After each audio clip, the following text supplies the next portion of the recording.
நான் கேக்குறேன், இங்க எத்தனை பேரோட பசங்க வந்து ஸ்டேட் போர்ட் ஸ்கூல்ல படிக்கிறாங்க, எத்தனை பேரோட பசங்க வந்து சிபிஎஸ்இ ஸ்கூல் போர்டோட படிக்கிறாங்க?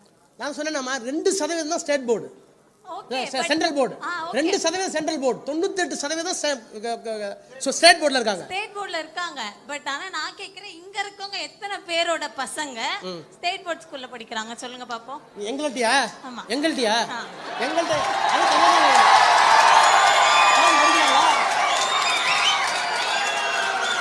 இல்ல இல்ல இல்ல இல்ல இல்ல கேள்வி கேட்கறதுக்கு ஆரவாரமா இருக்கும். வேறங்க சென்ட்ரல் போர்டில் படிக்க, அதுக்கு தான் சொன்னேன். நல்ல கேள்வி, தயவு பண்ணி நல்ல கேள்வி. ஒரு 5 நிமிஷம் செலவு பண்ணலாம், தப்பு இல்லை. நல்ல கேள்வி, உட்காருங்க. நல்ல கேள்வி, நல்ல கேள்வி. சென்ட்ரல் போர்டு நல்ல கேள்விமா. இது வந்து அதாவது இந்தி வேணான்னு சொல்றீங்களே, உங்க வீட்டு பிள்ளைங்களாம் இந்தி படிக்குதுன்னு கேட்பாங்க. அது மாதிரியான கேள்வி, நல்ல கேள்வி. பதில் சொல்றா.